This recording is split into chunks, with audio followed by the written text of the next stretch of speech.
面对我国山东舰的前出西态，台军称已经找到了反制我军航母的办法，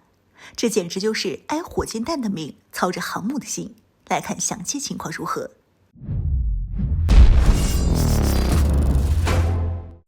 Hello， 各位老铁，大家好，欢迎收看本期密财虎，我是虎妞。台当局领导人蔡英文到访美国，与麦卡锡会面的同时，我国海军山东舰也首次前出西太平洋进行训练，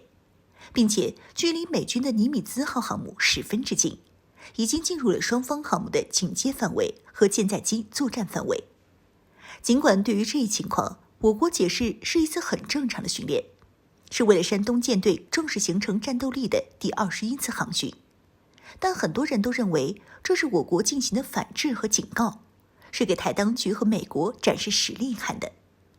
面对这种情况，感觉自己是被针对人的台当局自然是十分关注的。台军负责人直接公开表示，台军对山东舰的动向掌握得一清二楚，并且还在研讨怎么对付航母的战法。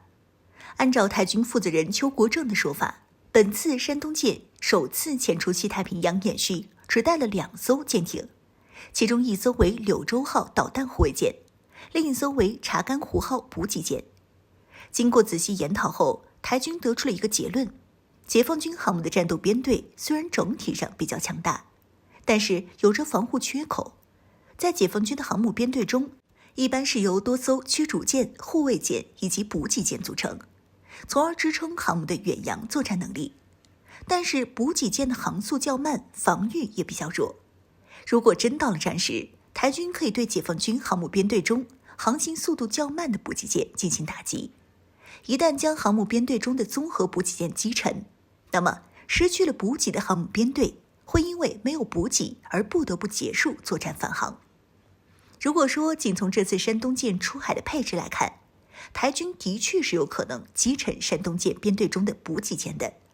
因为这次的山东舰编队中，除掉补给舰之外，负责护航的就只有一艘05C 柳州号护卫舰。仅凭这一艘军舰，想要阻挡台军的导弹打击的话，还是有点难的。毕竟双拳难敌四手，并且这艘补给舰速度的确慢，防护水平也比较差，很容易被打击到。但不要忘了，山东舰这次只带着2艘舰艇出航，可不代表山东舰的编队只有这2艘军舰了。在过去几次的山东舰训练中，我们可以清晰地看到055、052D 等一系列驱逐舰参与到了其中。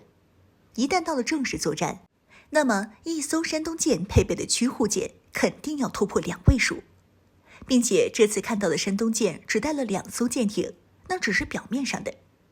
早在上月，我们通过新闻就能得知，075两栖攻击舰海南舰率领着2艘071综合登陆舰，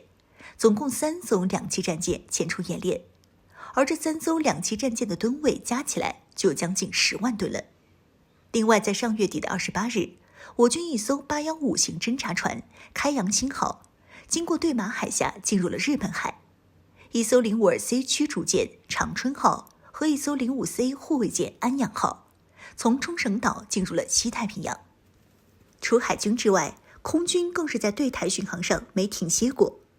在台当局领导人蔡英文和麦卡锡会面的过去1周，仅台当局观测到的解放军巡台战机数量就达到了近100架。也就是说，在未来，如果台军想要对我军航母出手的话，将要面对解放军海空军的联合打击。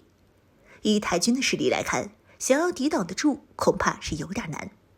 更重要的是，陆军和火箭军才是我军的最大底牌。在去年的环岛军演中，我军就展示了191式火箭炮跨越台海的圆火射击，上百发炮弹全部实现了精准打击，准确命中了既定区域。而除掉陆军的圆火打击外，还有火箭军的东风导弹。我军在去年的环岛军演中发射了1枚高超音速导弹，结果台当局都没检测到这枚导弹的踪迹，就已经被导弹跨岛而过。如果说真到了动手的那一天，恐怕台当局还不知道怎么回事，1枚导弹就已经从天而降了。因此，对于台军反航母的战法，大家听个乐呵就对了。就连美军都在为如何和我军作战而愁得焦头烂额。